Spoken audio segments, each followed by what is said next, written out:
This morning, you heard a familiar sound that all of us have heard and made you want to hop up out the bed and grab a sledgehammer and destroy the room. Okay, I'm talking about that alarm clock, and it's a familiar sound to me.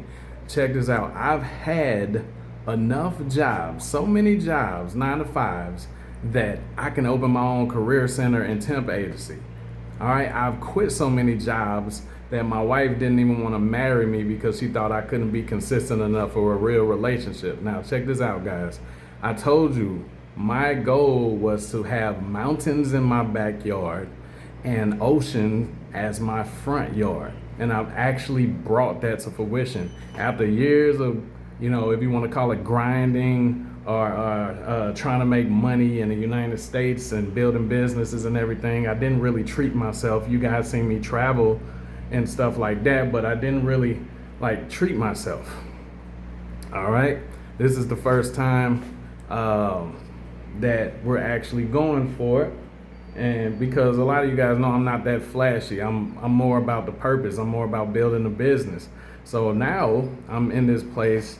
It's a new place in Panama, and they're building a resort. As you can see, they haven't even finished building a pool right there yet, but you can actually see, let's see, you can see where they're building a pool, and they got the golf course back there, and you can see the mountains in the backyard as well. And the other day you guys got to see the ocean as the front yard, the beach and everything like that. So this video is for those of you who wake up every day, put your uniform on, and you're sluggish, and you're putting one leg in your pants leg and one shoe on at a time, and you just like, damn, where is the escape? When will I be able to be free?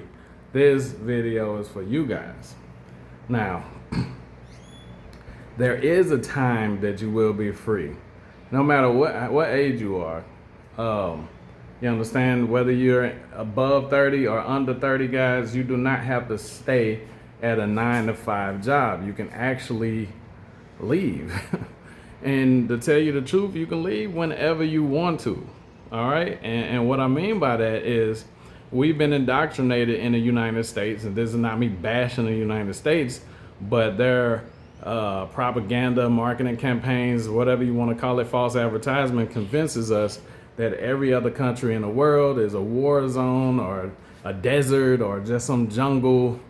I am in the jungle kind of right now, right? But it's actually beautiful, civilized countries out here with good economies, good currency exchange, all of that extra stuff, and healthier food and all of that. And I just want you guys to know that there's options out there. So if you're struggling right now, let's say you make $2,000-3,000 a month, and you're single or something like that, guess what? There are options. If you can figure out how to make your income remote, after Snowbit, after 2020, what happened in 2020, you guys know what I'm talking about. They're still sensitive about that.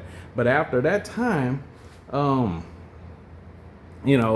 lot of businesses are accustomed now to allowing their employees to work remotely. So a lot of the jobs, if they didn't want to go out of business, a lot of the jobs that they were putting out there are now able to be virtual.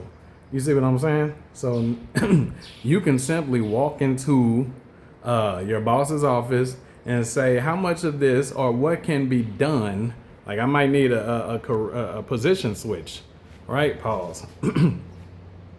What can be done from home in this company? Like, what can I do from my house, right? Okay, so just ask. And if he say nothing, guess what?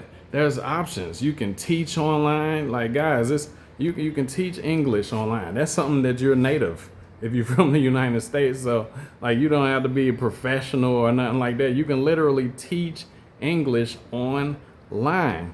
I'm about to start getting ate up by these mosquitoes. You can start an online business. There's all type of online businesses that you can start, guys.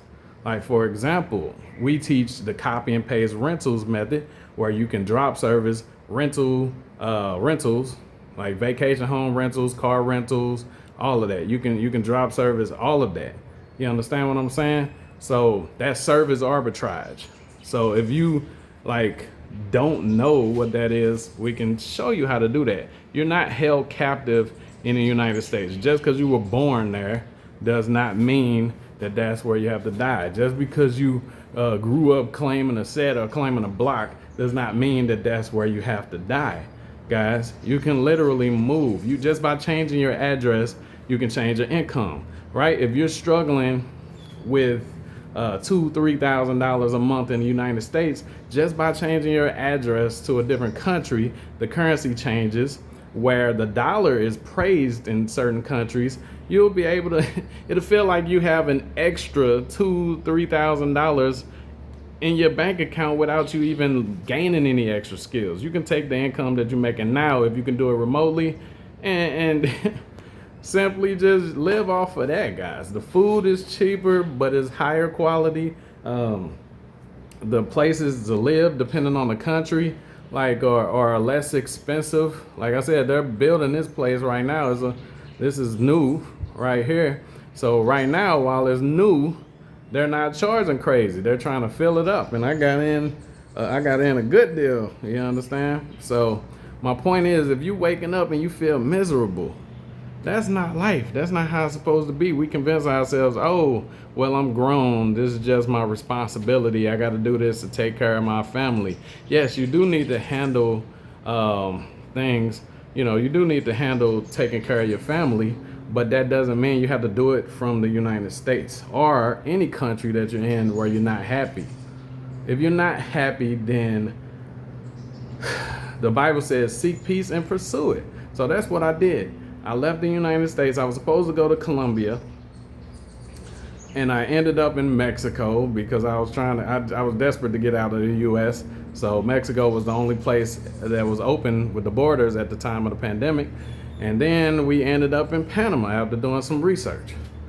And I believe that this is going to be our nesting place for now, where I'm going to build and, you know, generations and all of that extra stuff until the Lord comes. You understand what I'm saying? So my point is, guys, write down a checklist, like a check-off list.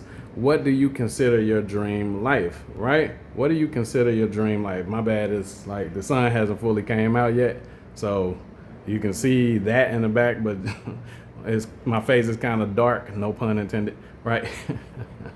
and I'm doing this on my phone. But yeah, so like write down, like, okay, the food has to be natural. My income that I have right now is this, or this is how much I have saved up. I want to live near a beach, or I want to live away from a beach. I want to go to a place that doesn't have hurricanes. I don't mind hurricanes. Like, write down a checkoff list of like your dream life, like without exception, without bending, without, you know what I'm saying, compromising.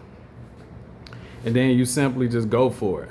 All you have to do is put one shoe in front of the other. What do I mean by that? We created a list. Before we left the United States, we created a list, put it on a board, not like a vision board, but like a checkoff list. And we started with stuff that was tiny. Like, we started off with passports, like going to take our passport pictures. That was super cheap.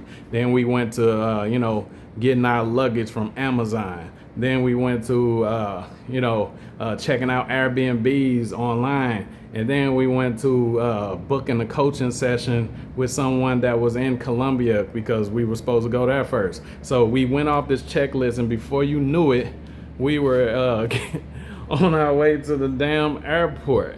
Before you knew it, we were on our way to the airport. So I just want you guys to know that if you just write off this checkoff list and just start planning your escape plan, like plan your exodus, like Moses. You understand what I'm saying? Plan your exodus and like make a move. If you're miserable, if you wake up every day wishing that it was the weekend, then you're not living life. That's sad. Okay?